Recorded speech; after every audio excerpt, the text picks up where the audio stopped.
Assalamualaikum warahmatullahi wabarakatuh. Bismillahirrahmanirrahim. Tabarakalladzi nazzala al-furqana ala 'abdihi liyakuna lil 'alamina nadhira. Allahumma shalli wa sallim wa barik ala habibika sayyidina Muhammadin wa ala alihi wa sahbihi ajma'in, amma ba'du. Yang sangat kita hormati bersama Prof. Kures, semua tamu yang saya hormati.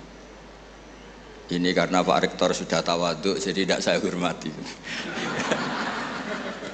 Tak apresiasi tawaduknya. Karena di undangan itu, Rektor itu tulisannya Fathul Wahid, nggak ada profesornya, nggak ada doktornya. Ini benar-benar tawaduk. Begini, jadi semuanya tamu yang saya hormati, ngaji benar-benar ngaji, ini bikin nervous narasumbernya. Begini, ini mungkin ada Pak TGB, ada Pak Lukman kemarin ketemu saya di Jakarta. Orang tuh kalau ingin pinter, ini anak-anak di PPAI ini, syaratnya itu kalau ngajar itu gurunya ikut, muridnya ya ikut. Jadi saya Zakaria Al-Ansori itu dulu gak pinter-pinter banget, sampai dapat gelar Syekhul Islam. Karena dia itu trauma, gurunya itu namanya Ibnu Hajar Al-Asqalani itu kerennya minta ampun. Kalau melihat santri goblok itu marah betul. Kalau sekarang punya santri goblok kadang seneng karena nggak nyaingi kiainya. Itu kalau ada anak UII terus dapat gelar apa di Harvard, yang bingung Pak Rektor, saya aja ada sampai kayak gitu. Punya murid itu pinter sekali, namanya Ibnu Hajar Al-Haytami. Makanya kata saya Zakaria ini, saya kalau mau ngaji ya bingung karena guru saya itu kerennya minta ampun. Kalau mau ngajar ya bingung karena murid saya ini pinter, ditipu nggak bisa. Ternyata itu bikin pinter. Ya saya sekarang di sini mau ngomong seenaknya itu ada Prof. Kures, ada Dr. TGB, itu kan kayak tukang koreksi, jadi repot nanti kalau salah. Terus yang ngaji-ngaji di sini itu juga lebih pinter lagi. Pokoknya mintanya itu masuk surga lewat arahnya Gus Pak. Bikin arahan masuk surga itu kan ya tidak gampang. Tapi saya pastikan delalah Nabi hanya ngendikan mangqala la ilaha illallah dakhalal jannah. Saya sering komplain ya sama beberapa orang-orang soleh. Saya komplain betul, bukan komplain nanti komplain betul. Dia itu ngijazahi saya wiridan la ilaha illallah panjang terus ruwet. Terus saya nggak hafal-hafal, saya dimarahin. Gus kamu itu cerdas, kalau ini kok udah hafal-hafal. Memang saya sengaja tidak saya hafalkan gitu. Yang ada tambahan-tambahannya itu Pak Kures. Banyak tanya. Kenapa? Nanti ke rumah saya, nanti tak kasih tahu. Tak kasih tahu itu si orang soleh ini nangis tobat. Padahal soleh loh. Tapi dia hanya soleh perilaku, tidak soleh secara keilmuan, jadi juga harus tobat dia. Saya cerita, di antara perlawanan ahli hadis adalah kalau hadis itu ditambahin, misalnya gini, mangqala la ilaha illallah mi'ata marrah dakhalal jannah.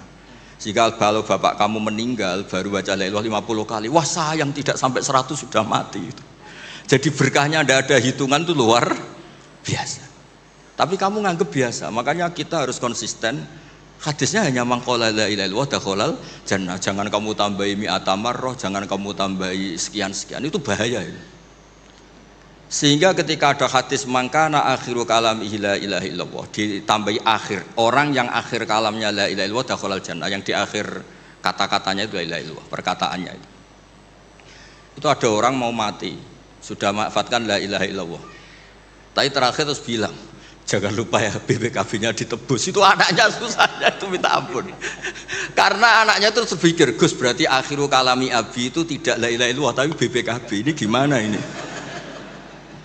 Saya sebagai kiai yang baik itu tak carikan referensi supaya yang BPKB ini ya masuk yang akhiru kalami. Ini cerita kebaikan saya di depan Pak Kores. Gak apa-apa cerita kebaikan. Daripada gak diakui mendingan diceritakan supaya itu. Tak cari, itu riwayatnya Abi Dawud dan beliau sendiri dalam menambahi akhiru kalami. Di riwayat yang lain itu gak ada akhiru kalami, cukup mangqala la ilaha illallah dakhalal jannah. Karena itu bikin keresahan, kata akhiru kalami itu bikin keresahan. Ada yang akhir kalamnya BPKB, sertifikat. Ada yang akhir katanya nasib-nasib, apalah, pokoknya banyak yang tidak akhiru kalami. Sehingga keilmuan hadis itu harus dijaga. Makanya kata Imam Muslim, Sahihain itu Bukhari Muslim. Beliau ngendikan lam naros sorihin akdaba fi syai'in akdaba minhum fil hadis. Saya tidak pernah melihat orang soleh berdusta kayak mereka berdusta ketika meriwayatkan hadis. Ini penting saya utarakan supaya orang itu nggak gampang terjebak sama riwayat-riwayat nggak jelas. Tafsir itu menjadi kacau itu gara-gara riwayat-riwayat yang tidak apa jelas. Maka ini ada Prof. Quraisy yang sangat-sangat menekuni tafsir. Jadi penting. Jadi mengkhidmati orang Islam itu dimulai dari cara pandang. Kenapa saya menjadi orang baik? Itu sederhana sebetulnya, karena mengakui hukum.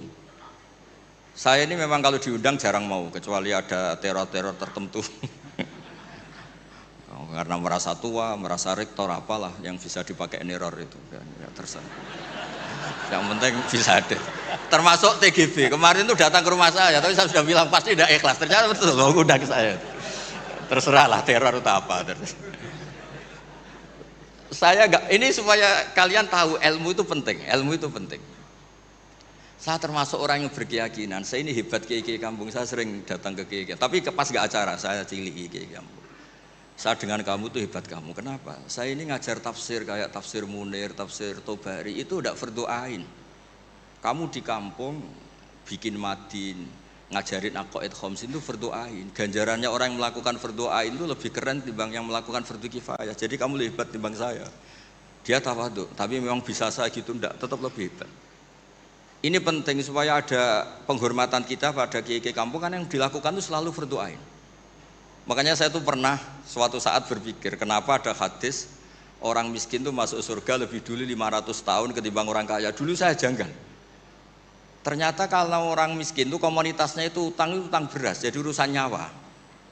Jadi sekali menolong temannya itu urusan nyawa, karena sesama miskin tuh pinjemnya urusan nyawa, beras.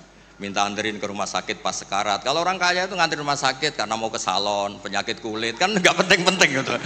Sehingga surganya agak lambat karena yang dilakukan selalu tidak penting. Kalau orang miskin yang dilakukan selalu apa?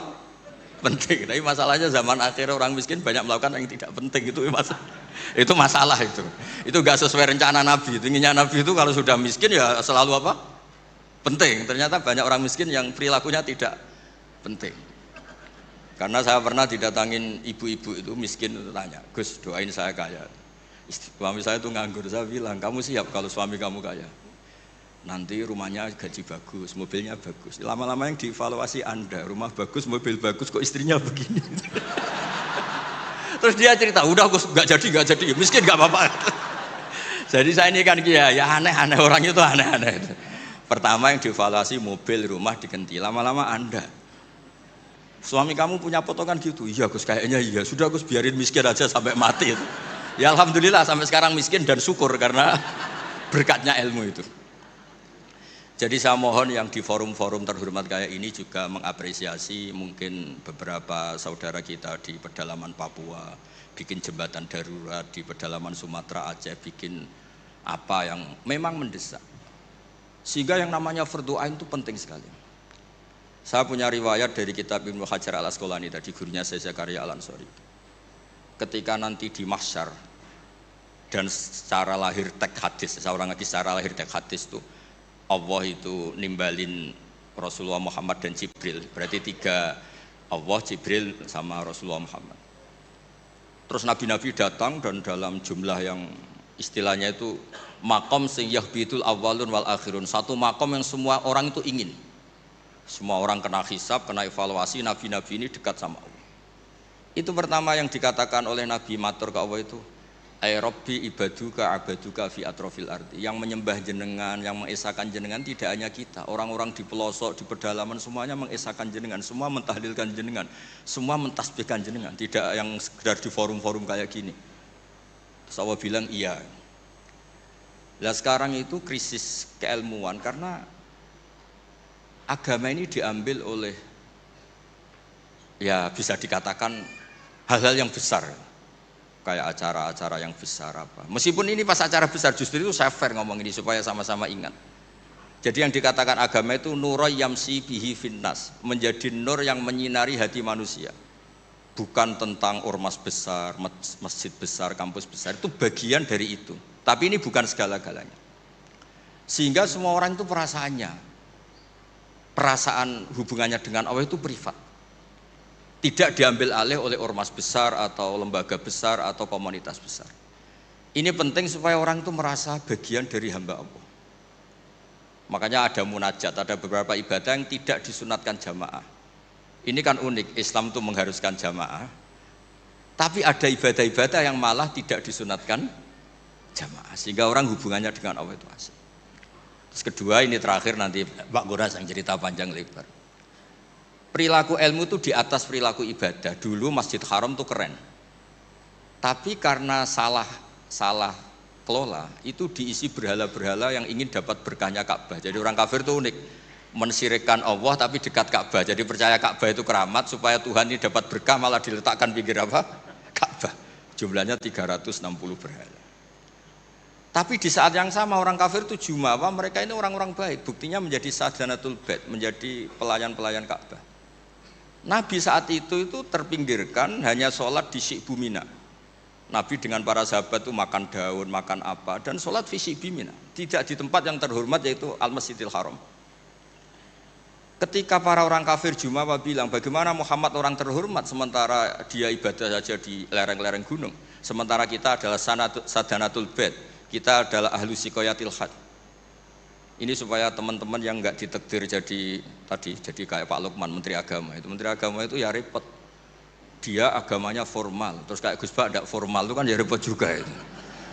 Makanya saya ini enggak pati berani sama Menteri Agama. Nanti dia anggap Islam saya tidak formal kan jadi kayak. Itu terus Allah ngendikan aja'altum siqayatal haji wa imaratal masjidil haram kaman amana billahi wal yaumil akhir wa jahada.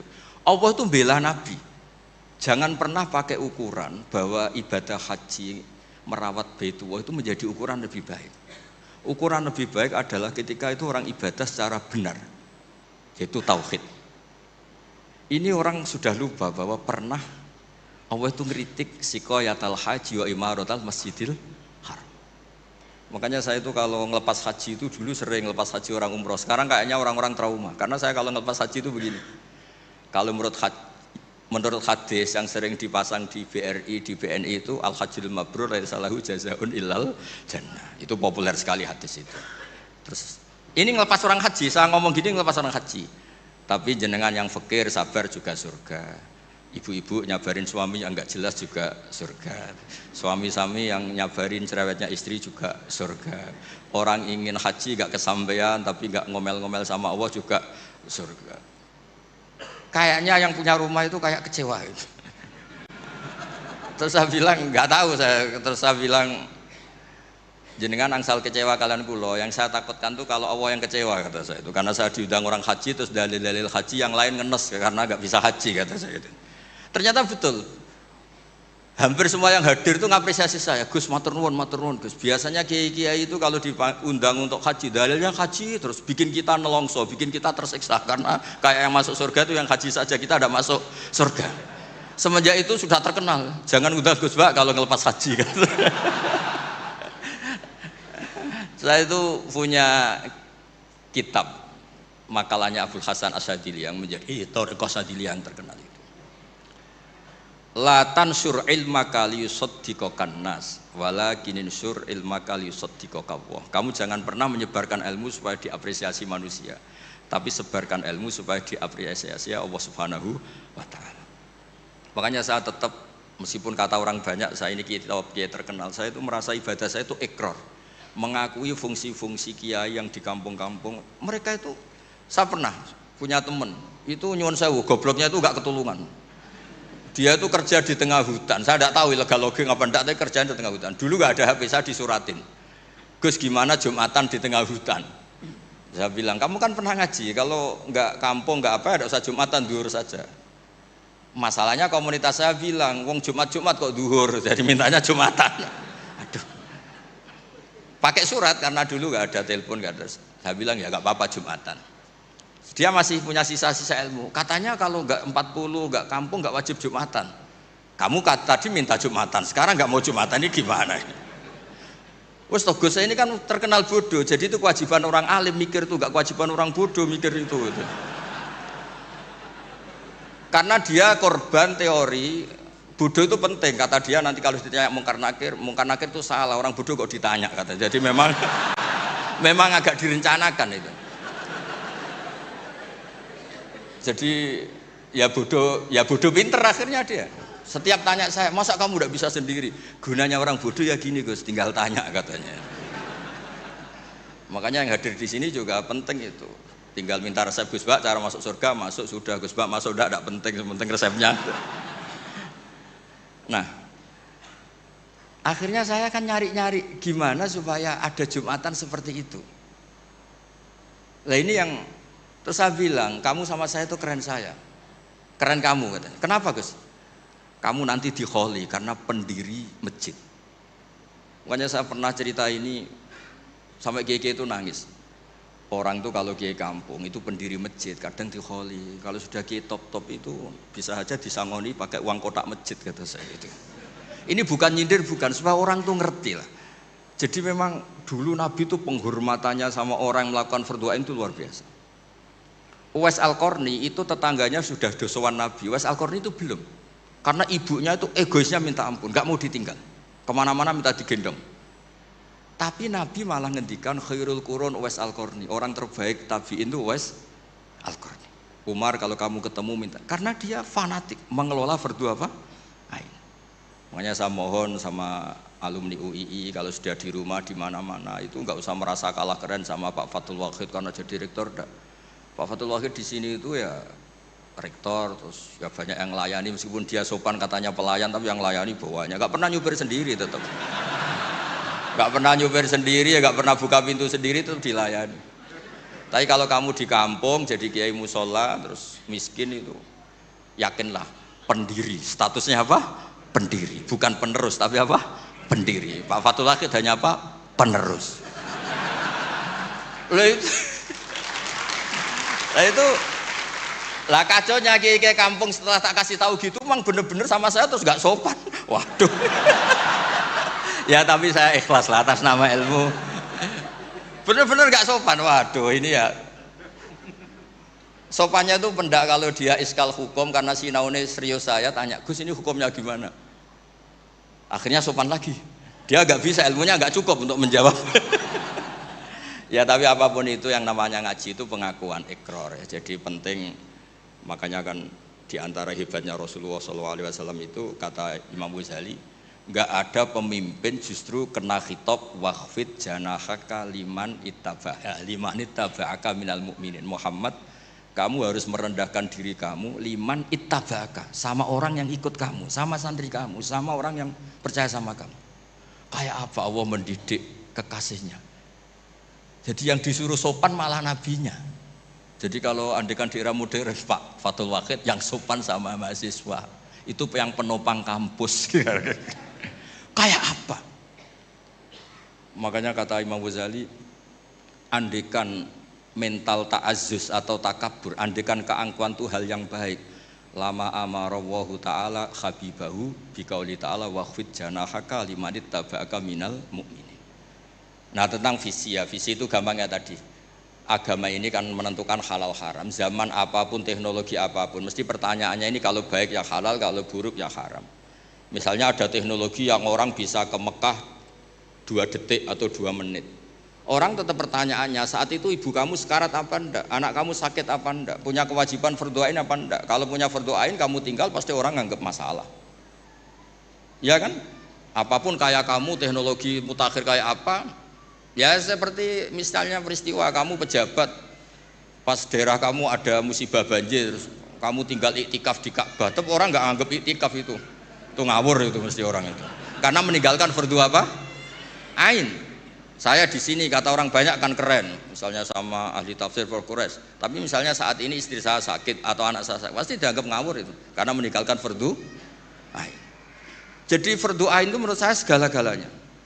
Makanya saya sering ngaji di majelis saya itu saya sering cerita, kata Allah dalam hadis qudsi, ma taqarraba ilayya abdi bisyai'in ahabba ilayya mimma aftaradtuhu alaih. Tidak ada ibadah yang paling saya sukai sebagaimana ibadah orang melakukan fardu.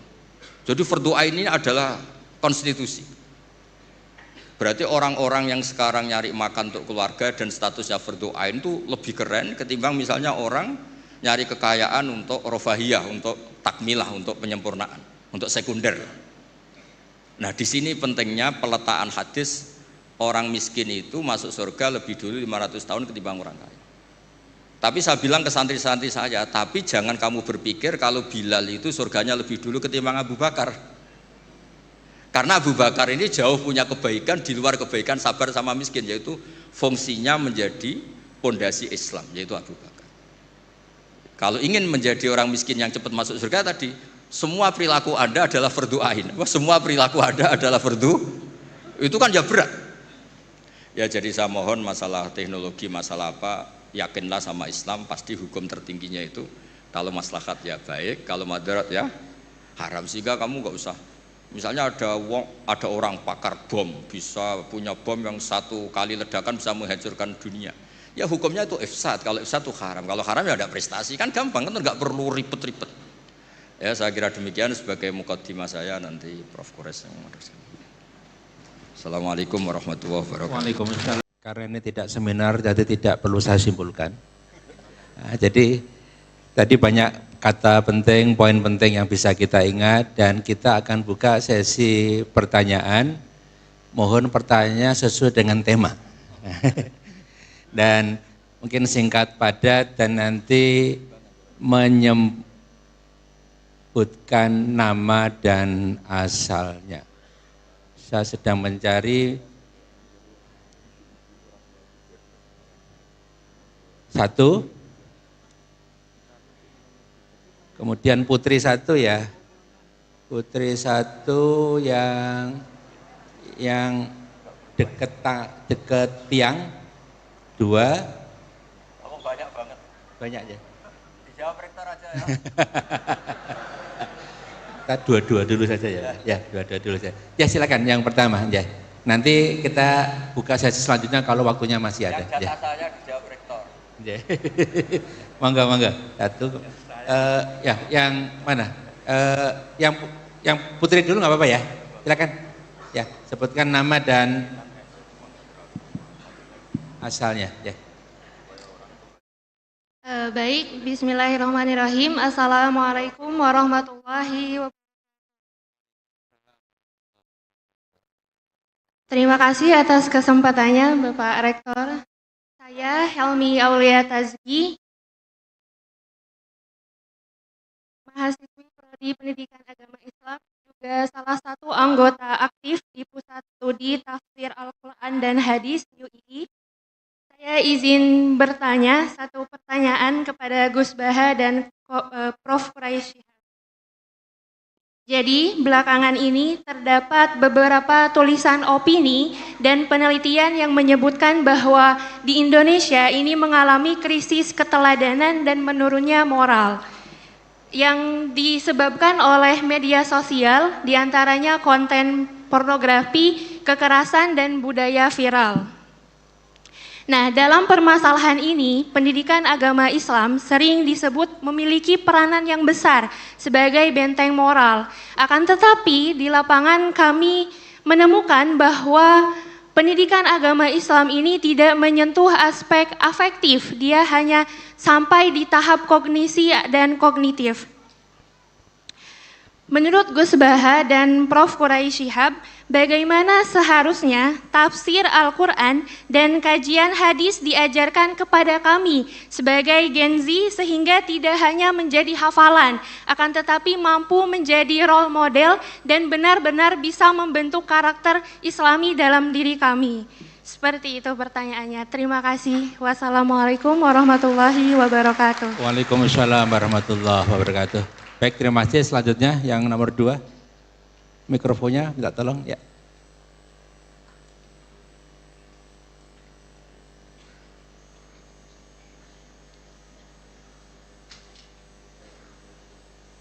Cek. Ya, bismillahirrahmanirrahim. Assalamualaikum warahmatullahi wabarakatuh. Waalaikumsalam warahmatullahi wabarakatuh. Ya, perkenalkan saya Vini Pratama, pengajar di Teknik Mesin Universitas Islam Indonesia. Jadi berkaitan dengan hati dan akal, Ustaz. Jadi kan kalau di teknik mesin itu sepertinya yang kami pelajari itu tidak berkaitan dengan hati ya. Karena yang kami pelajari tentang mesin gitu kan. Nah, sehingga yang saya tanyakan itu, kalau kita lihat di Al-Quran itu kan hati itu diterjemahkan sebagai qalb kan, qalb.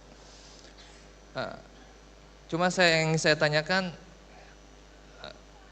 qulubu yaqilun kan, hati itu hati yang berakal ya, atau hati tapi sedang berakal gitu kan. Nah, saya jadi bingung bagaimana kita memahaminya ya. Jadi hati itu ternyata menggunakan akal ya. Mungkin itu pertanyaannya, seperti apa kita bisa memahaminya ya. Wabillahi taufiq wal hidayah. Assalamualaikum warahmatullahi wabarakatuh. Waalaikumsalam warahmatullahi wabarakatuh. Baik, ada 2 pertanyaan Prof. Quraisy dan Gus Ba. Yang pertama terkait dengan bagaimana mengajarkan Al-Quran dan hadis kepada Gen Z, anak muda, supaya supaya moralnya, akhlaknya ini tertata. Kemudian yang kedua terkait dengan qalb, tapi kenapa kok afala yaqilun, kira-kira gitu ya. Monggo, baik, dipersilakan.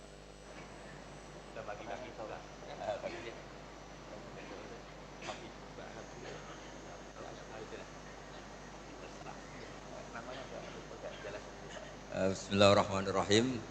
Ini tadi Pak Rektor lupa namanya, karena depannya ada istrinya. Kalau ingat nama jenengan masalah.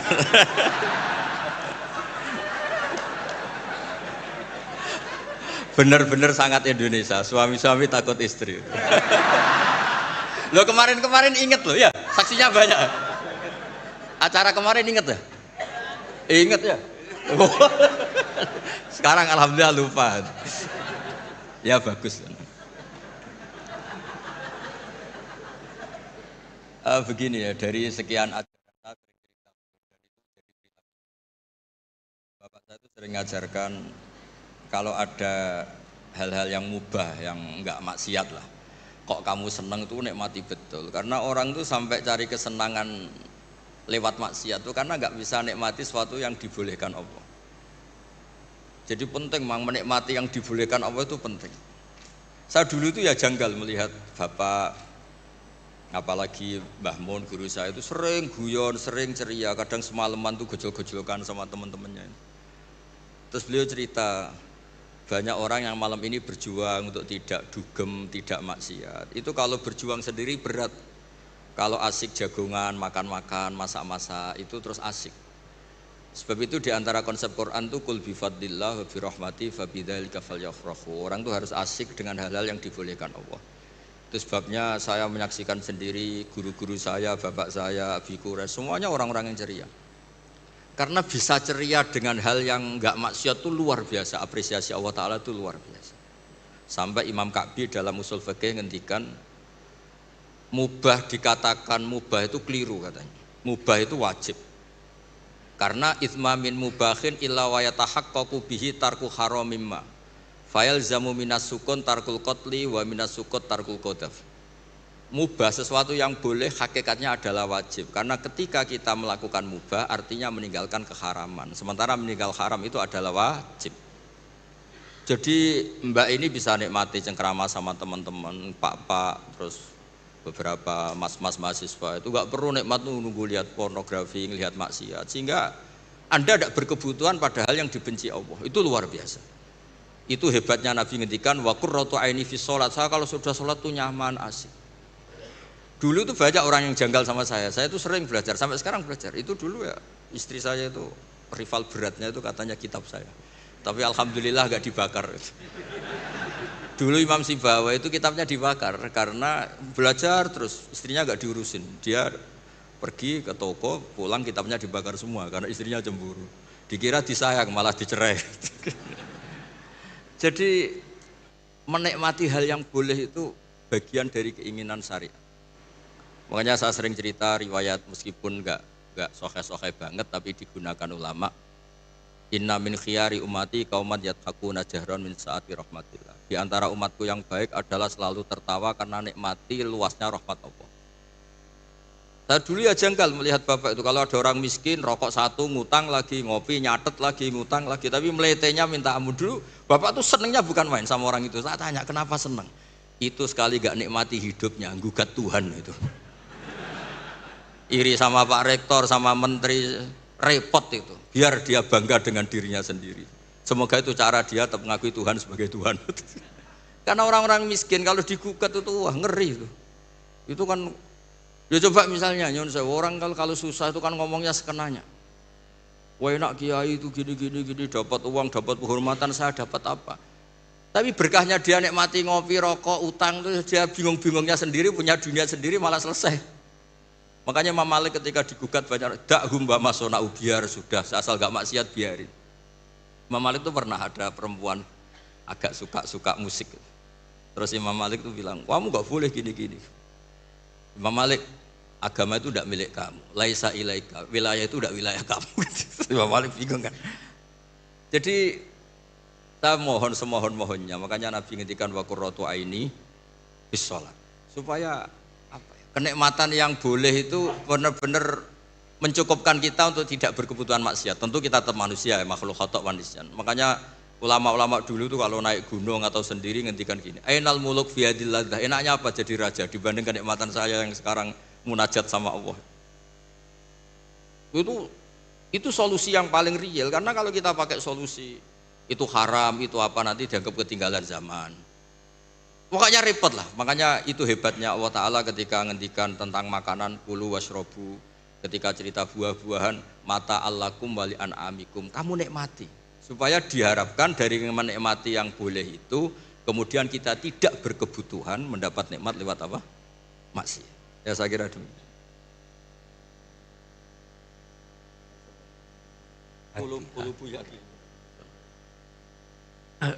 Baik. Hati. Sepanjang ingatan saya, ada beberapa kata yang digunakan oleh Al-Quran untuk menunjuk hati. Bisa qalb, bisa fuad, bisa mafis sudur. Itu beda-beda maknanya. Ja'ala lakum sam'a wal absara wal af'idah. Allah menganugerahkan kepadamu mata, sam'a telinga. Dia sebut telinga dulu karena telinga yang pertama berfungsi, baru mata. Telinga tunggal karena apa yang Anda dengar, yang di sana, di sini sama, jadi tunggal. Absar, pandangan berbeda-beda. Yang dari sana melihat sini lain, dari sana melihat sini lain. Baru al-af'idah. Af'idah juga berbentuk jamak. Apa itu af'idah? Kita sebelum sampai sana, ja'ala lakumus sam'a wal absara wal af'idah. Akhrajakum min butuni ummahatikum la ta'lamuna syai'a. Kamu dilahirkan tidak tahu apa-apa. Maka dia berikan kamu telinga supaya tahu, diberikan kamu mata supaya tahu, dan diberikan kamu hati. Nah, ini yang berfungsi mengetahui.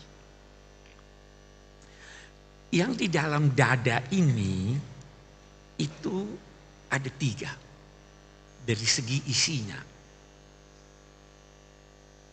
Saya mengetahui 2 di antaranya. Yang satu saya sudah lupa. Walaupun tadinya saya tahu. Saya beri contoh. Kalau ada yang bertanya pada saya, Bapak punya anak berapa? Saya tidak malu berkata anak saya 5. Istri berapa? 1. Insya Allah sampai akhir zaman 1. Ya kan? Itu ada di dalam hati saya. Dan saya tahu itu, dan saya tidak malu untuk menyampaikan pada Anda. Yang kedua, ada di dalam hati saya tahu, tapi saya tidak mau Anda tahu. Ada enggak itu? Nah, itu di dalam dada. Ada lagi di dalam dada. Saya tanya, pernah ingat waktu lahir? Sekian banyak hal yang kita tidak tahu lagi, yang kita pernah alami, tapi kita sudah lupa, tapi itu masih ada di dalam hati. Nah ini dalam konteks pertanggungjawab di hari kemudian. Itu kalau kita katakan qalb. Qalb itu dari asal kata yang berarti berbolak-balik. Tidak konsisten. Bisa begini, bisa begitu, tergantung dari kondisi dan pengalaman pendidikan dan sebagainya. Saya mau tanya, hati nurani itu pasti benar atau tidak? Banyak orang bilang, oh itu sesuai hati nurani. Hati nurani itu dibentuk oleh pendidikan, dibentuk oleh pengalaman. Itu hati nurani. Hati nurani kapitalis tidak lebih bersih atau lebih kotor dari hati nurani ini. Gitu. Hati nurani Socrates yang melecehkan perempuan dalam beberapa tulisannya tidak lebih busuk daripada yang ya kan?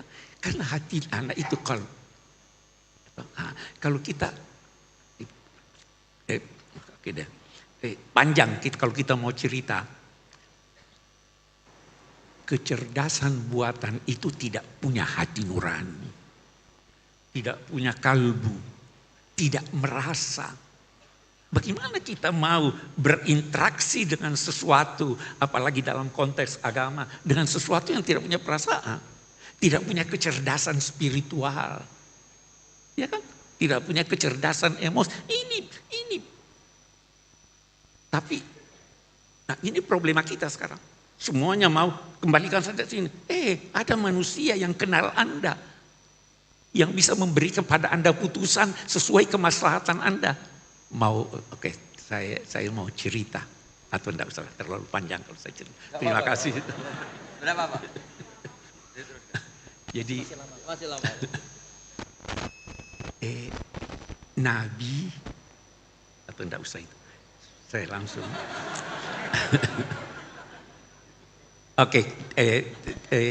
Saya harap bisa dipahami maksud saya. Ada seorang penguasa di bulan Ramadan, di siang hari, campur dengan istrinya. Oke? Dia datang pada Pak Kiai. Pak Kiai, saya begini, apa jalan keluarnya? Pak Kiai bilang, kamu harus puasa 2 bulan berturut-turut. Kenapa begitu Pak Kiai? Dia bacakan ayat. Dia bilang, ini kan Tuhan juga berkata boleh memberi makan 60 orang atau memerdekakan budak. Dia bilang, kalau saya putuskan buat kamu memerdekakan budak, tiap hari kamu mau melanggar. Karena punya ini. Jadi jawaban itu disesuaikan. Anda harus kenal siapa yang bertanya. Kalau ada yang bertanya pada Anda, 2 orang bertanya pada Anda, saya boleh berenang di laut? Kamu tidak boleh, kamu boleh. Kenapa dibedakan? Kamu pandai berenang, ini tidak pandai berenang. Itu kecerdasan buatan bisa tahu itu? Tidak bisa. Jadi, ada yang kita bisa gunakan dalam batas-batas tertentu, ada yang memang tidak bisa. Jangan semuanya lantas, Anda tidak ngerti apa-apa, buka itu hukumnya begini, enggak. Saya kira itu ya. Okay. Baik. Terima kasih Gus Pak dan Pak Gores. Kita buka sesi selanjutnya. Saya sedang mencari ini.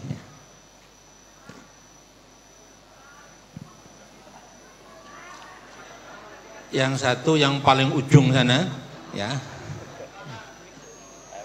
Saya sedang mencari kiri saya. Ya. Oh yang depan ya, yang depan wangi batik ya. Dua dulu ya, dua dulu. Dimulai dari situ dulu ya, silakan. Ya.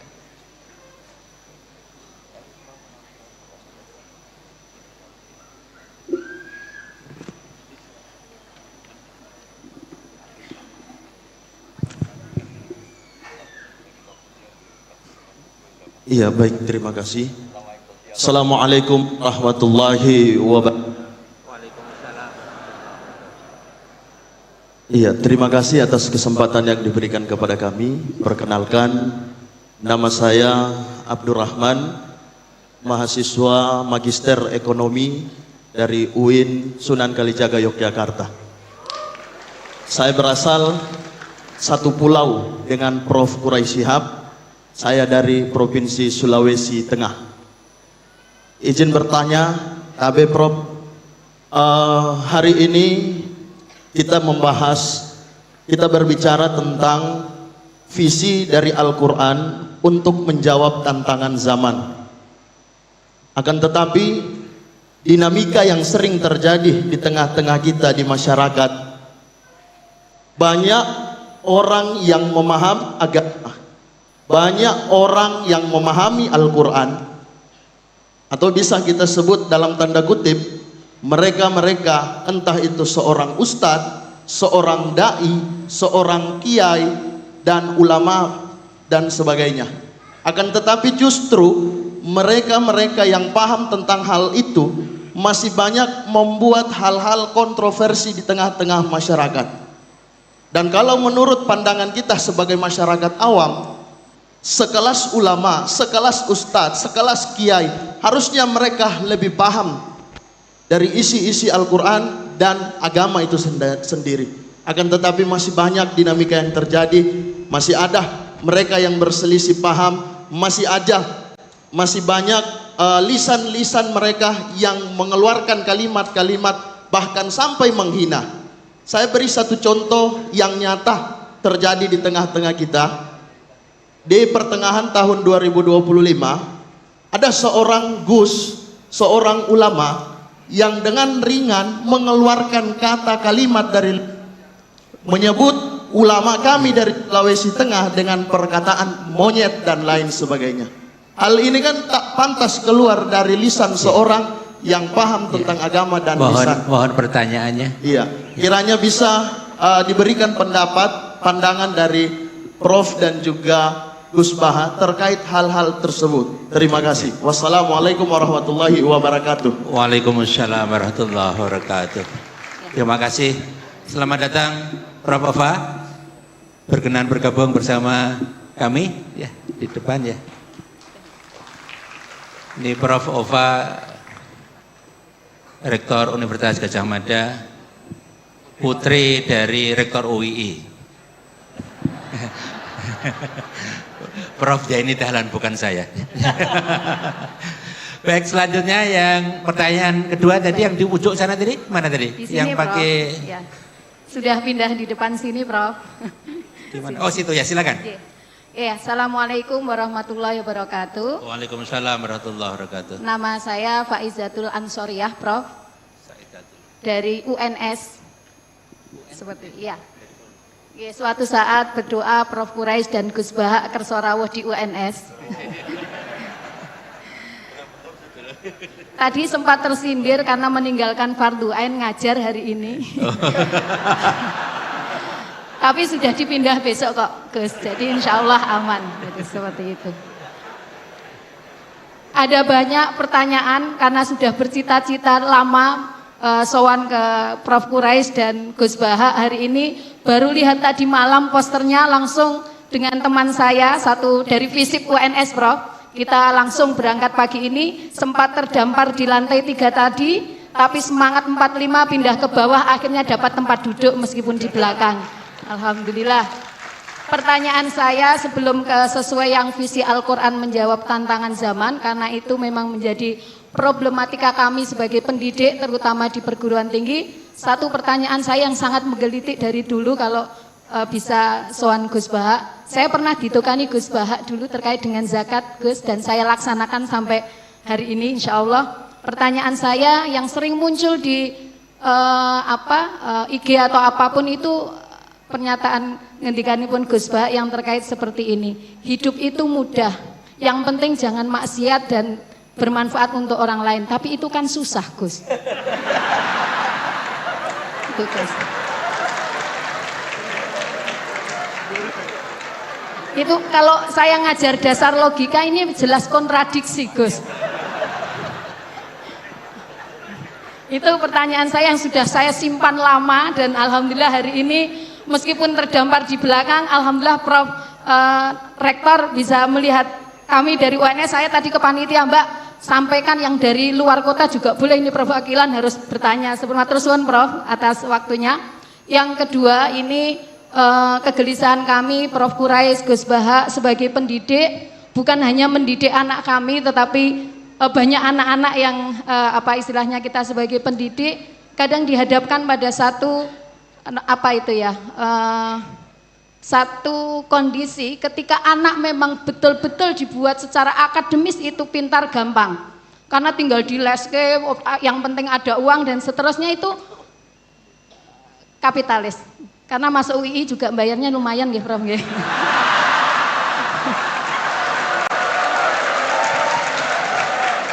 Jadi pertanyaan saya secara ringkas seperti ini, kadang dilema kami sebagai pendidik ditanyai orang tua ataupun di masyarakat, ketika anak-anak betul-betul dididik secara akademis, kadang waktunya habis, tidak ada lagi waktu untuk sosial, apalagi untuk berkenal dengan tetangga, apalagi mengetahui beban orang lain. Tetapi ketika kita juga mendidik anak-anak kita untuk sosial dan sebagainya, secara akademis akan tidak semelesat orang-orang yang dididik secara akademis itu. Nah ini Al-Quran menjawab kegelisahan kami pada orang-orang tua seperti ini bagaimana. Itu saja, yang terakhir bukan pertanyaan, saya nyuwun doanya untuk Prof dari Prof Quraisy, Gus Baha dan semua yang hadir di sini bahwa kami para pendidik ini masih bisa tetap mempertahankan prinsip mendidik sesuai dengan zamannya. Matur suwun, waktunya. Assalamualaikum warahmatullahi wabarakatuh. Waalaikumsalam warahmatullahi wabarakatuh. Terima kasih, karena tadi UI disenggol, saya senggol balik. Di UI Bapak, itu tiap tahun kami memberikan beasiswa sekitar 1.500 paket. Saya jawab Prof, anak saya semoga besok dapat beasiswa di sini ya Pak. Ada untuk apa, ada untuk hal yang hafidhah, hafid, untuk pondok pesantren dan lain. Silakan ketik pmb.ui.ac.id. Baik Ibu Bapak, yang sebelum ini menyampaikan tadi ada yang menarik Gus Baha sama Prof Quraisy, ini terakhir minta doa. Karena tadi Gus Baha pagi tadi bilang, sekarang sama Kiai tidak minta doa, minta selfie katanya. Nah ini tadi minta doa, alhamdulillah. Jadi ada dua pertanyaan Prof Quraisy dan Gus Baha. Yang pertama tadi bagaimana menyikapi situasi ada orang paham agama kok suka membuat kontroversi. Kemudian yang kedua tadi ada dua pertanyaan. Hidup itu mudah, yang penting jangan maksiat, itu kan susah Gus, kira-kira gitu. Kemudian pertanyaan kedua adalah bagaimana ini dilema mendidik anak antara akademik, agama, sosial dan lain-lain. Ya, monggo dimulai dari Gus Baha aja. Ya, yang anak muda. Bismillahirrahmanirrahim. Tadi yang tetangganya Pak Quraisy yang jawab saya, kalau sama tetangga nanti basa-basi.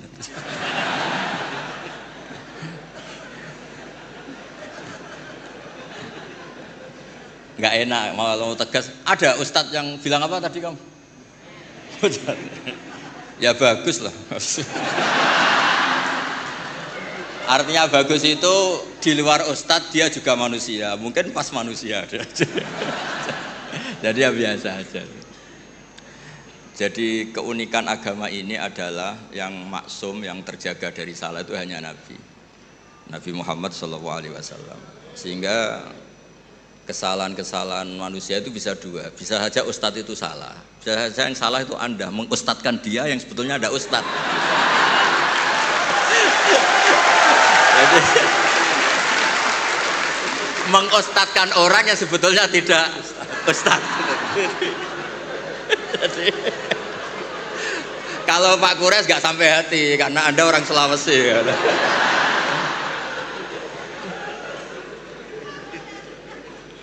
Ya, ini yang dari UMS ya? UNS Solo itu. Itu yang penting yang terakhir aja, dapat beasiswa tadi doanya. Begini ya, saya memang sering kalau boleh dibahasakan dalam fikih itu fatwa. Gak penting taat banget, sepenting tidak maksiat. Itu tuh mudah, yang penting tidak maksiat. Sesuatu itu bisa sangat akademik, sangat keilmuan. Misalnya kita bilang racun itu membunuh. itu yang mengatakan itu sudah memenuhi kewajibannya mengingatkan kalau racun itu membunuh. Ketika ada orang yang tetap minum racun itu bukan kesalahan yang mengingatkan, kesalahan yang tetap minum racun. Dan kenapa menjadi mudah? Karena untuk memenuhi kebutuhan haus itu nggak perlu racun sehingga mudah. Maksiat juga sama, saya sering bilang, bapak saya itu nasihat paling sering itu kalau ada hiburan mubah, hiburan yang dibolehkan Allah kok kamu seneng tuh nikmati. Makanya itu sirinya kiai-kiai itu suka gojlok-gojlokan, suka guyon, suka ngomong yang nggak penting. Itu sebenarnya perlawanan dirinya mungkin ya tetap namanya manusia ingin maksiat. Tapi ternyata untuk ceria, untuk seneng itu tidak sampai seperti itu. Pernah ada kiai itu nggak pernah tahajud, nggak pernah witir, tapi tiap malam tuh guyon. Suatu saat ada yang tanya, kenapa engkau kiai sering guyon? Dia bilang, saya ini termasuk jenis yang agak-agak hiper gitu. Jadi untuk melupakan itu harus guyon terus itu. Jadi yang penting itu nggak maksiat, itu memang penting. Nah nanti kalau makom itu dinaikkan lagi, wa qurratu aini fi sholat, memang hiburannya itu sholat. Makanya Nabi itu, Aisyah itu cantik, Sayyidah Aisyah itu cantik, dan kalau tidur itu sengaja ditelentang di depan Nabi. Perlu dicatat Aisyah itu perawan dan cantik. Itu Nabi tetap sholat. Kenangannya Sayyidah Aisyah, kalau sujud kaki saya tak tekuk, tapi kalau beliau berdiri tak solorkan lagi, tetap saja sholat. Malah beliau pamit, dari ini ata'abbadu li rabbi, saya pamit ya maklumi, saya ini baru asik dengan Allah. Ini pasti hadirin nggak terima semua, wah itu nggak bisa Gus, berat itu. Kalau menurut saya Anda lebih bisa, karena istri kamu pasti nggak mau. Jadi nggak mau. Itu pernah ada hadis, ini betul, ini hadis sahih. Suatu saat Nabi itu sudah sholat di majelis, sudah mau takbir, ingat belum mandi junub. Ini kan kulil haqqo ya. Terus Nabi pulang terus mandi junub, terus bilang saya lupa nggak mandi junub, makanya saya pulang mandi junub terus sholat. Ada yang tanya, Gus, masa Nabi gitu? Ya kan ngumpuli istri itu kan halal, kenapa ada janggal? Masalahnya Gus, kita Kiai Indonesia tidak akan ngalami itu, kata. Karena maunya itu jarang. Artinya gini, guyonan-guyonan to'at, guyonan-guyonan mubah itu bikin setan itu putus asa. Makanya resepnya Allah itu kul bi fadlillah wa bi rahmati fa bidzalika falyafrahu. Coba ini majelis yang hadir banyak. Padahal di sini enggak ada orang buka aurat, enggak ada yang jorok-jorok. Karena sebetulnya kita ini baik, kita ini menang. Saya yakin setan hari ini mungkin stroke, mungkin baru periksa. mungkin baru di ICU itu. Karena ya tadi kok bisa kebaikan. Jadi Anda kalau ingin melihat di Quran itu ada ayat inna kaida syaitani kana dhaifa. Setan itu sebenarnya lemah. Kalau setan sukses berarti gak ada orang ngaji, gak ada orang sujud, gak ada orang bersedekah, gak ada orang puasa. Ternyata tambah hari tambah banyak. Bahkan lembaga keislaman itu diuniversitaskan jadi Universitas Islam Indonesia itu tadi.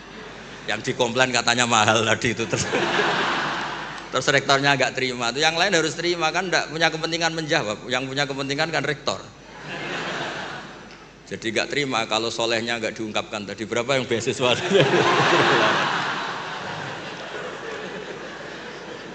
Saya punya riwayat hadis, Abi Quraisy pasti tahu. Ada kata-kata gini di beberapa kitab-kitab hadis, tapi model kitab hadis yang model wali. Karangannya Abu Nu'aim al-Asfihani. Hadis itu kan ada Bukhari, Muslim, ada hadis yang tiba kayak Abu Nu'aim, termasuk muhaddis besar.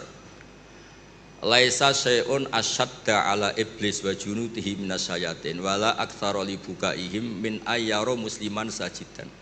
Tidak ada sesuatu yang bikin iblis itu nangis, bikin iblis itu susah dibanding atau daripada melihat orang-orang Islam itu bersujud. Jadi sebetulnya kekalahan iblis itu berkali-kali. Orang masih ingin memahami Quran, termasuk yang dari Sulawesi tadi, orang ingin masih punya kiai yang baik, tidak misoh-misoh. Ya harus dimulai dari memilih kiai yang baik. Kita ini kan wong salah pilih kok marah-marah sendiri, ini gimana? Ini kan repot itu. Makanya kalau istri Anda sering marah-marah itu yang salah istrinya apa pilihan Anda coba?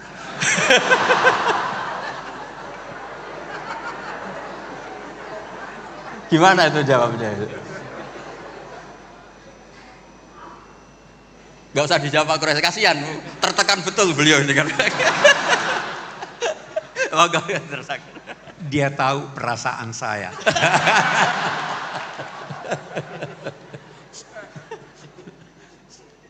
Sudah terjawab semuanya, apa lagi yang mau dijawab? Oke, saya berbicara secara umum. Yang pertama dulu, agama ini intinya adalah akhlak. Itu. Nabi diutus untuk menyempurnakan akhlak. Akhlak terhadap Tuhan, akhlak terhadap manusia, akhlak terhadap binatang, akhlak terhadap air. Saya tidak buka ini. Saya berdua dengan Gus Baha. Karena kalau sudah terbuka akan dibuang. Kita harus punya akhlak terhadap air. Ya kan? Nah, jadi inti agama ini akhlak. Yang kedua,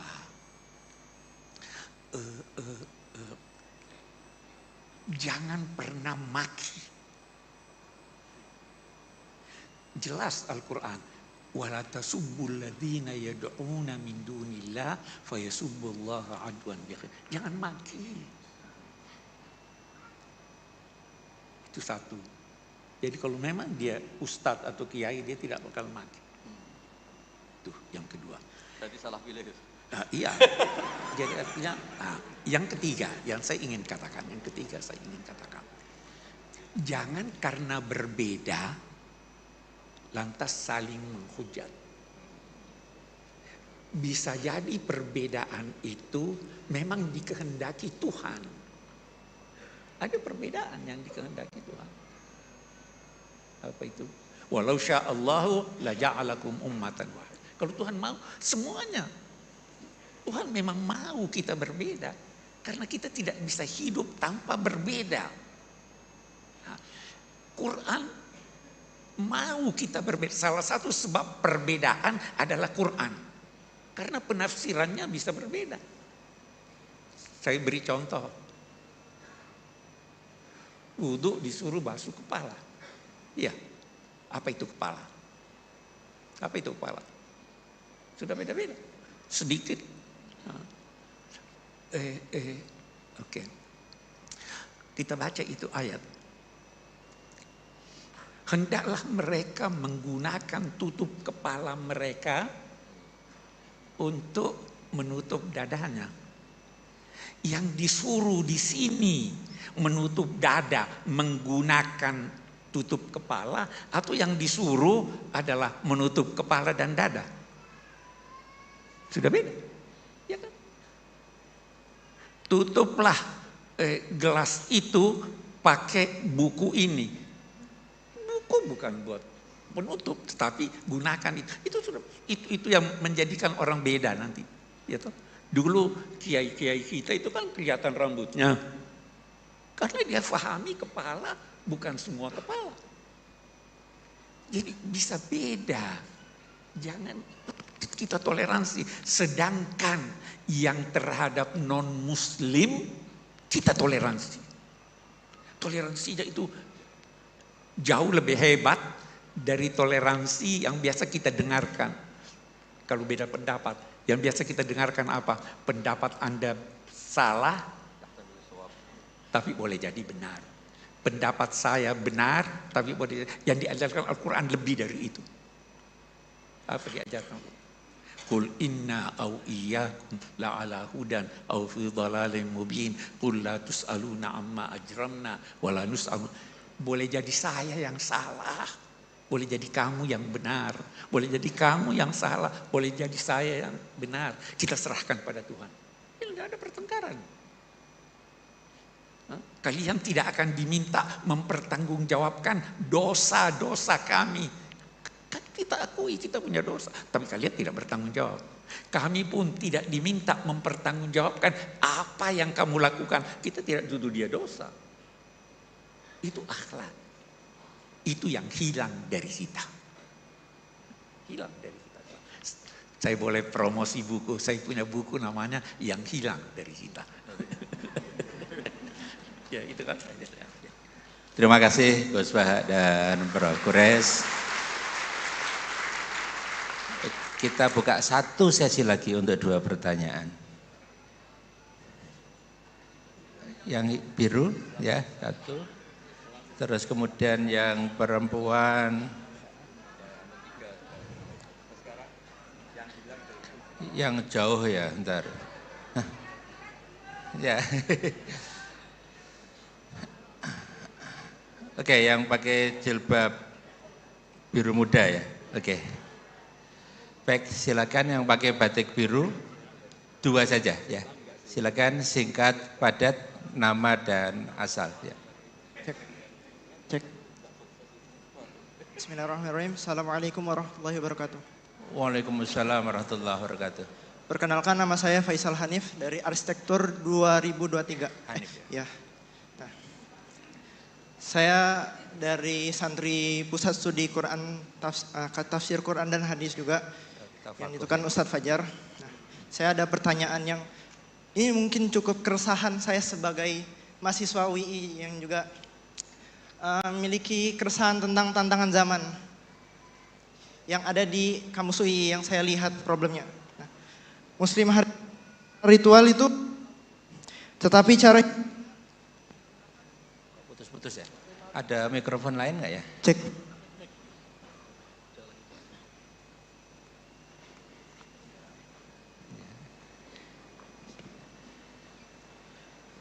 Muslim hari ini secara ritual bertauhid, tetapi cara hidupnya menggunakan moral sekular dan pragmatis.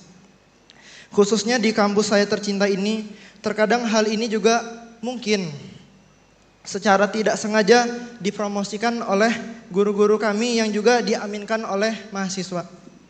Nah, saya takut bila saja UI itu hanya menjadikan Islam sebatas nama saja.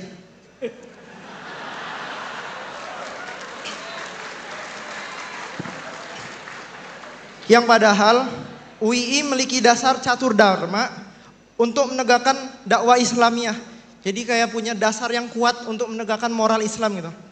Nah, apakah panjenengan melihat adanya cara menjembatani antara tradisi modernitas, logika, dan visi Quran gitu? Karena ya yang saya cukup resahkan ya di kampus ini, kampus Islam, tapi cukup banyak tantangan moral yang ini tuh bukan Islam gitu. Jadi begitu. Terima kasih. Rektor ya, jauh rektor. Baik, terima kasih Mas Hanif ya. Satu lagi ya Gus Bah ya sama Prof. Kures ya, sana. Bismillahirrahmanirrahim. Assalamualaikum warahmatullahi wabarakatuh. Waalaikumsalam warahmatullahi wabarakatuh. Perkenalkan, nama saya Kusmiatin dari pelosok desa Kabupaten Trenggalek, Jawa Timur.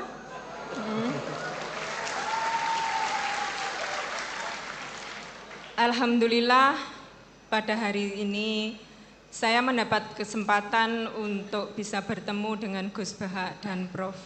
Quraish Shihab. Lantaran anak saya dua-duanya kuliah di sini dan bekerja di sini. Untuk pertanyaan sebelumnya dari para akademisi, pertanyaan ini dari ibu rumah tangga yang tidak punya pendidikan tinggi, tapi berharap anak-anaknya punya pendidikan tinggi dan memiliki pemahaman agama yang baik. Saya ceritakan latar belakangnya dulu. Anak saya pertama sudah lulus S2, selesai 30 juz, dengan mudah dididik. Kemudian anak yang kedua laki-laki, justru di saat saya sudah mulai memiliki pemahaman bagaimana mendidik anak dengan baik, tapi justru setelah kuliah, dia tidak mau menghafal Al-Quran, dan itu membuat saya selalu bersedih. Memiliki pemikiran yang kurang baik terhadap anak. Dan mungkin ini juga dirasakan oleh banyak ibu-ibu ketika mendidik anak-anak tidak sesuai harapan.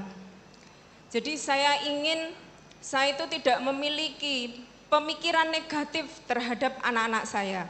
Saya ingin memiliki pemikiran yang selalu positif, yang akan nantinya membuat anak-anak saya itu tetap baik. Jadi saya mohon saran, petunjuk, petuah dari Gus Baha ataupun Prof. Quraisy Shihab, bagaimana menyikapi kondisi yang memiliki anak-anak seperti itu, yang memiliki perbedaan yang sangat jauh, mendidik anak perempuan yang penurut dan memiliki prinsip, kemudian memiliki anak laki-laki yang mungkin memang berbeda secara psikologisnya anak laki-laki dan perempuan itu. Dan menyentel tadi beasiswa, siapa tahu nanti anak saya yang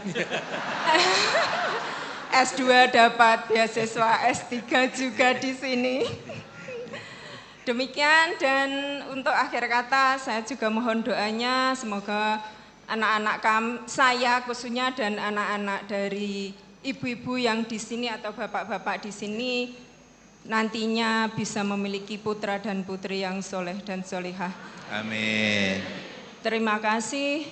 Wassalamualaikum warahmatullahi wabarakatuh. Waalaikumsalam warahmatullahi wabarakatuh. Terima kasih Ibu. Ada dua penanya, Prof. Quraisy dan Gus Baha. Yang satu mewakili anak laki-laki, nah, yang kedua mewakili ibu. Nah, dan temanya tadi serupa, kira-kira gitu. Yang pertama tadi refleksi atas keadaan yang terjadi di kampus kami, ya. Ini viral loh. Kemudian yang kedua, ini bagaimana menyikapi dalam mendidik anak kok beda-beda gitu Bu ya. Ya. Kan yang perempuan tadi cenderung nurut, yang laki-laki tadi masalahnya itu tidak lagi mau menghafal Al-Qur'an, kelihatannya gitu yang disampaikan oleh Ibu. Ya, monggo Gus Baha dan Pak Quraisy. Tadi yang dari UII tadi, yang ngeluhkan perilaku anak-anak UI, tapi nggak rektornya tuh yang dimaksud. Saya pikir semua yang bertanggung jawab pasti resah kayak Anda. Jadi Anda ini orang baik karena resah. Jadi ada cerita, ini faktual tapi ideal itu memang nggak pernah ada. Dulu di era Nabi tanpa ngurangi hormat tuh ada sahabat itu unik. Dia sangat mencintai Nabi, tapi nggak bisa meninggalkan hobinya mabuk. Jangan ditiru mabuknya, ditiru fakt itu. Tapi dia kalau disuruh mabuk di tempat-tempat kayak gitu nggak mau, dia inginnya deket-deket. Sampai ada orang yang terus bilang, wah dasar kamu khimar. Nggak neruskan monyet loh ya, ini cerita asli. Ini cerita. Dasar kamu khimar. Pak Quraisy pasti tahu hadis itu terkenal sekali, ada di Bukhari. Wa kana yulaqabu khimaron itu. Loh ini sudah iya. Saya nggak butuh iyanya rektor karena nggak tahu bilang iya. Butuh iyanya ini. Jadi ini nambah pahalanya Pak Rektor, saya gojlok itu bukan ngurangi pahala saya, nambah pahalanya Pak Rektor. Dan pahala saya dikurangi masih cukup lah, masih banyak. Sampai para sahabat bilang ma aktsaru ma utiya. Maksudnya kamu sering dikasih sanksi, dikasih apa, masih tetap gitu. Sampai beberapa sahabat gak kuat terus melaknat dia. Terus Nabi ngendikan la tal'anuhu fa inni wallah la ara illa annahu ahabba wa rasulah. Ada yang riwayat illa annahu yuhibbu wa rasulah. Saya kecewa tapi jangan kamu laknati, saya masih melihat dia mencintai Allah dan Rasul. Terus di komentar Ihya, kitab Ihya bilang falam yukhrij Rasulullah bil maksiyah anil mahabbah, itu saya hafalkan betul hadis itu. Nabi tidak mengeluarkan dia dari status mahabbah, mencintai kebenaran meskipun dia masih salah. Jadi di antara kebaikan agama ini memang selalu berharap. Mungkin anak-anak kita sekarang nakal, nanti enggak. Ini sekaligus jawab ibu-ibu tadi. Kalau ada gugat anak-anak, terus mereka gugat, gimana kok saya ditakdir punya ibu ini, juga repot. Jadi repot juga kan. Jadi kadang-kadang orang itu senangani gugat anak. Kalau anak kita gugat orang lain punya ibu menteri, punya ibu dosen, saya kok punya ibu gini, ya repot juga kan. Jadi makanya dikurangi lah ngomplain-ngomplain anak. Kalau kita dikomplain balik juga repot. Jadi artinya ya hidup itu memang nggak pernah ideal, meskipun itu di zaman Nabi. Makanya kata ulama, Yang ideal tuh nabinya. Kalau zaman mulai dulu ya sama, di Mekah dimusuhi kafir Mekah, di Madinah dimusuhi orang munafik. Ya tetap saja ada saja yang namanya problem. Karena dunia ini liyabluwakum ayyukum ahsanu amala. Saya sering cerita di mana-mana dan ini nyata. Ada kiai yang sangat khusyuknya itu nggak pernah mau punya penanya atau santri cantik. Kalau ada orang cantik nggak mau nerima, kalau orang jelek tuh mau dia. Tak tanya kenapa, wah kalau saya cantik saya takut syahwat, takut birahi, kalau jelek merongos kan enggak. Terus saya bilang ini dasar kiai amatir kata saya. Kenapa kok amatir Gus? Kalau melihat perempuan cantik itu dosa karena birahi, menghina perempuan jelek itu ya dosa karena menghina. Sama-sama dosa. Ada juga kiai itu yang berteman terus sama orang kecil, takutnya kalau berteman orang kaya itu tamak. Ternyata apa? Gara-gara berteman orang kecil mainnya suruh saja. Nyuruh-nyuruh terus. Akhirnya dosa kamu istibat, menghambakan orang lain, memperbudak orang lain. Jadi sama sebenarnya problem semua. Makanya ini cerita Pak, ini mumpung ada Bu Ova Putri Pak Zeni. Saya itu kalau berteman, kalau nggak ditakdir Allah nggak mau. Karena kalau saya milih, oh gara-gara rektor UGM saya mau berteman, nanti kena hisab saya. Makanya ulama itu agak-agak angkuh, al ilmu yuk talayati. Kalau Allah yang milih itu yang tanggung jawab Allah. Tapi kalau saya yang milih, saya tuh banyak punya teman jadi menteri. Padahal dulu kayak teman-teman Pak Fatul Wahid yang di Kudus yang jadi menteri. Tapi saya nggak pernah mau. Alasan saya tadi, kalau saya yang ikhtiar nanti tanggung jawabnya ke saya. Tapi kalau Allah yang menentukan, tanggung jawabnya di Allah Subhanahu wa Ta'ala. Makanya dalam ilmu tasawuf ada kata-kata kun muradan wala takun muridan. Karena sekali kita yang berikhtiar, kita yang disuruh tanggung jawab. Ya jadi untuk ngelola anak, ngelola istri atau ngelola suami sama itu tetap inna min azwajikum wa auladikum aduwwal lakum. Ada sisi mungkin kita nganggap anak, suami atau istri itu problem, tapi kata Allah wa in ta'fu wa tasfahu. Kalau kamu anggap legowo dengan fakta-fakta yang kita, karena kalau kita tidak legowo itu zaman Nabi itu ya ada sahabat yang enggak tadi sampai wa kana yulaqabu khimaran itu redaksinya sampai gitu. Dulu sahabat antara Ali dan Muawiyah atau Sayyidina Ali dan Sayyidina Muawiyah itu ya perang konflik. Sayyidah Aisyah dengan Sayyidina Ali ya sering salah paham. Jadi hidup itu nggak pernah ideal. Yang ideal nanti setelah di surga ya sudah mau apa coba. Saya cerita yang lucu tapi ini nyata. Nabi itu kalau ada halah ada itu nangis ingat Khadijah. Padahal ini hanya teman atau saudara ini. Aisyah cemburu. Ya Rasulullah kenapa engkau ingat orang yang sudah tua padahal sudah diganti yang lebih muda. Khadijah disebut ajus tua sekali. Gantian Sayyidah Fatimah tersinggung ibunya disebut ajus tua sekali. Dan selalu Aisyah itu bangga karena istri cantik muda. Terus kata Nabi, kamu ingin supaya Aisyah tidak jumawa sama ibu kamu Khadijah? Ingin ya Rasul. Itu Aisyah dibilangin, secantik-cantik kamu itu dapat duda. Setua-tua ibu saya dapat perjaka. Jadi kadang Nabi itu ya asik saja Kak. Ya gak serius-serius banget. Semenjak itu Sayyidah Fatimah Aisyah terus gak pati jumawa banget itu. Karena ternyata iya saya dapat duda. Khadijah janda dapat perjaka gitu. Jadi khazanah Quran, khazanah hadis itu cukup lah untuk. Jadi tadi yang saya katakan wakana yulaqabu khimaran itu ada di Sahih Bukhari. Pak Quraisy pasti tahu betul. Sekarang tahu Pak Rektor karena sudah dikasih tahu. Itu ada di hadis Bukhari nanti dicari. Oke. Ya, silakan. Apa lagi sudah dijawab terkait dilema mendidik anak. Oke. Baik. Ada ucapan Sayyidina Ali yang saya kira kita perlu perhatikan semuanya. Beliau berkata, "Allimu auladakum fa innahum khuliqu fi zamanin ghaira zamani." Didiklah anak-anakmu dengan kesadaran bahwa mereka itu lahir, tumbuh, berkembang pada zaman yang berbeda dengan zaman.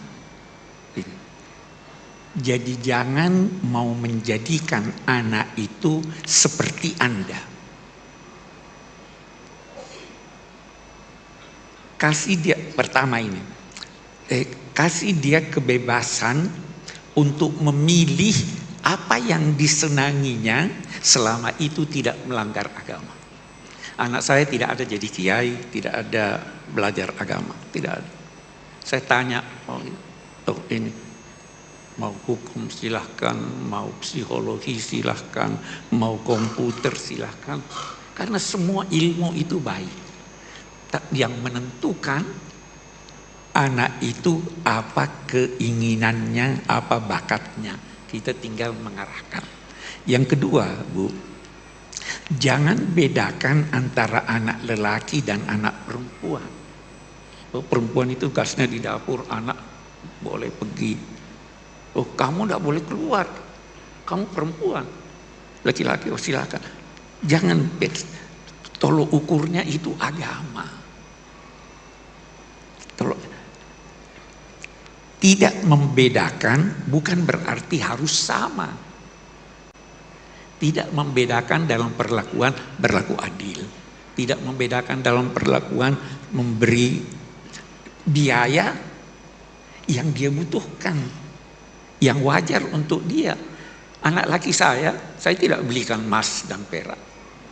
Tapi anak perempuan, karena itu adalah kebutuhannya. Jadi jangan berkata bahwa oh ya kamu sudah saya beri dulu ini sekian, anak laki minta begitu. Tidak. Yang ketiga, yang terpenting, bersahabatlah dengan anak. Jadi kalau mau anak taat, bersahabat. Karena kalau tidak bersahabat, dia punya problem, dia ceritakan pada temannya yang tidak mengerti. Tapi kalau bersahabat dengan dia akan menyampaikan saya begini, bisa dibimbing oleh orang tuanya. Karena itu sering-seringlah diskusi, bercanda, apa segala. Pokoknya jadi sahabat supaya dia mau. Saya kira itu yang saya usahakan untuk terapkan dalam keluarga. Mudah-mudahan. Dan satu hal, selama masih ada, ini boleh jadi kita beda. Saya belajar di Al-Azhar. Ada yang berkata begini, Pak Quraisy itu istrinya pakai jilbab, ya kan? Anaknya yang paling tua pakai jilbab. Ini pakai jilbab. Najwa kok enggak pakai jilbab? Ada anak saya belajar di Amerika, dokter spesialis. Waktu dia di Amerika, jangan pakai. Kenapa? Dilecehkan kamu. Ya kan? Ada enggak pendapat? Ada jawabannya. Najwa, Abi, saya harus pakai jilbab. Terserah kamu. Ada pendapat begini, ada pendapat begini, ada pendapat begini. Saya tidak mau paksa, karena beragama itu jangan dipaksa, harus kesadaran, ya kan, bersahabat. Terus itu yang dia jawab, Tuhan tidak bertanya 5 tambah 5 berapa, karena jawabannya cuma 1. Tuhan bagaikan bertanya 10 berapa tambah berapa. Kita bisa beda-beda. Ya kalau dia mau begitu.